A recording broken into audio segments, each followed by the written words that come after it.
Hey, you!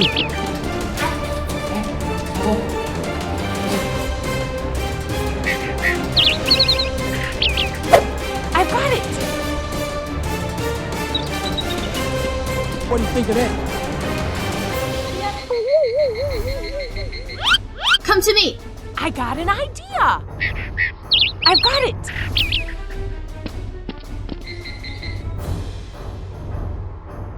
Đây ạ. Này con ngon này. Đấy.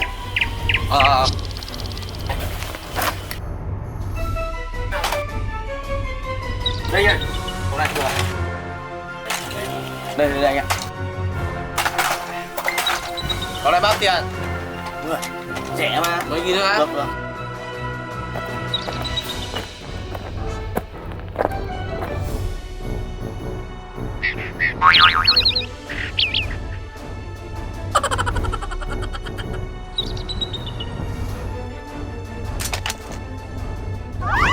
Anh ạ, rồi, anh xem nhá, để em chạy sang anh này ạ. Ok.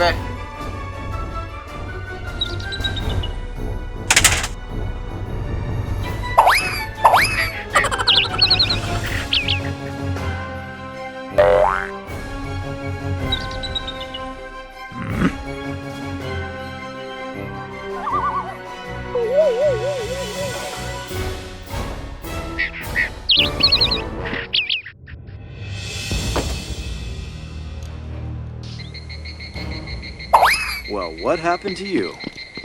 What problem?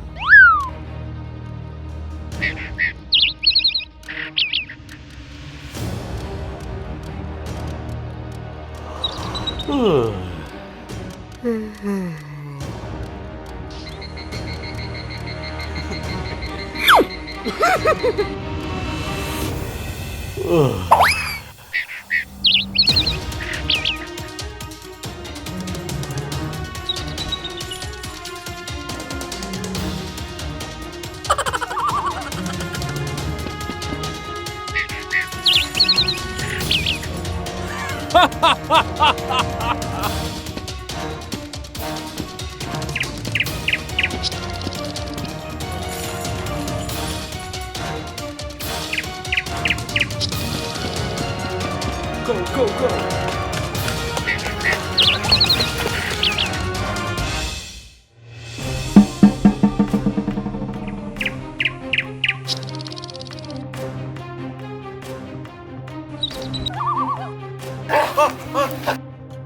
Đây rồi, anh cào này. Anh nó đừng điên kia nó điên. Ôi anh ơi, em không làm gì đâu, em không biết gì đâu. Điên kia ạ. Thật không? Thật ạ. Anh em. Đừng sợ.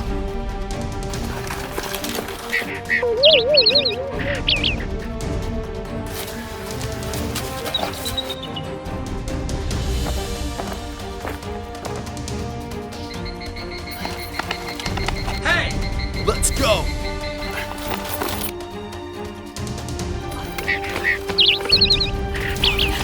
Fire!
Hey, you! Come over here!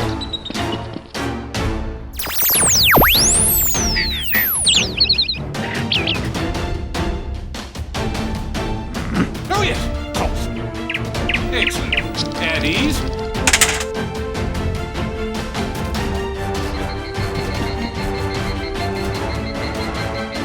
Now, what have we here?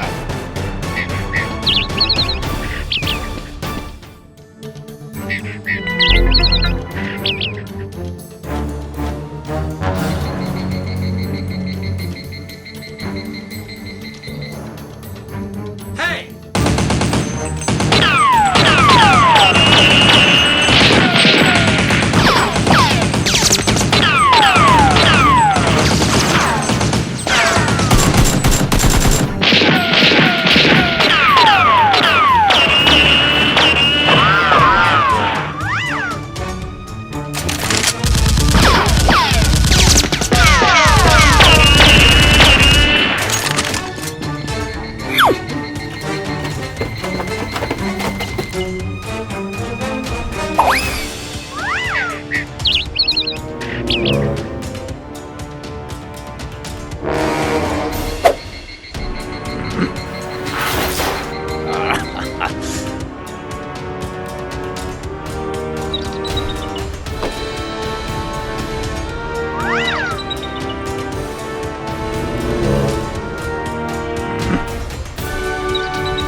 Clinkers!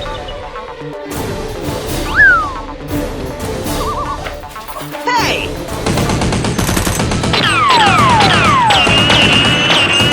Let's go!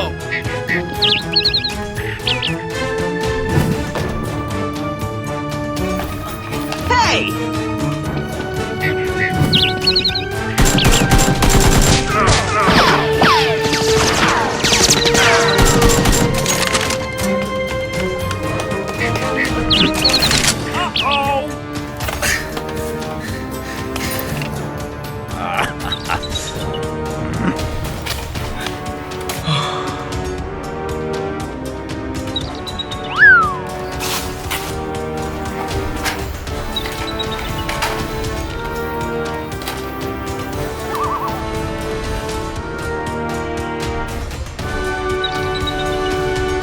If it's true, sir.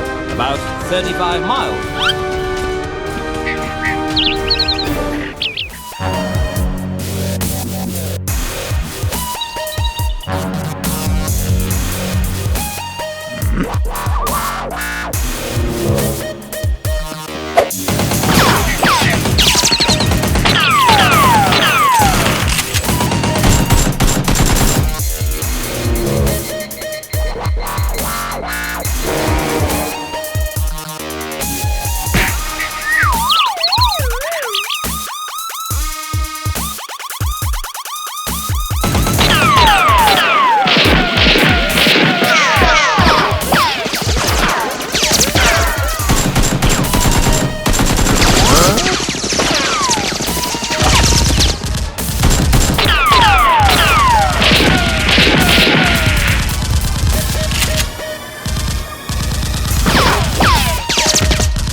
Excellent.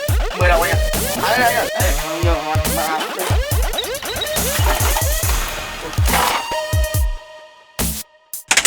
À, con này được đấy nhở. Con này bao nhiêu giá em bao à?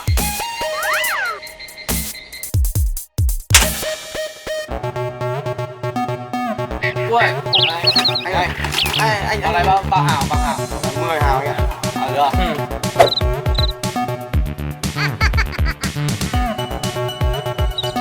Đây. Được đấy. Ok anh.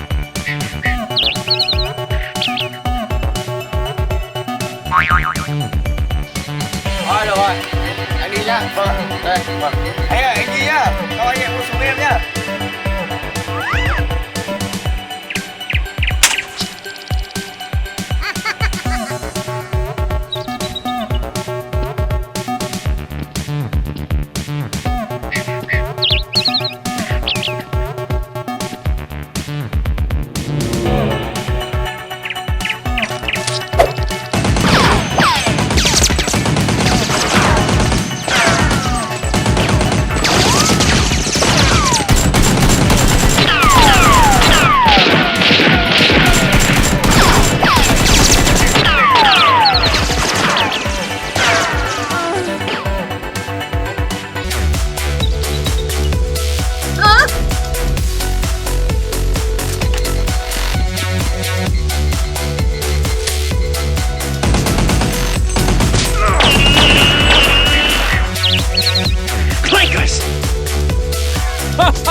Come to me.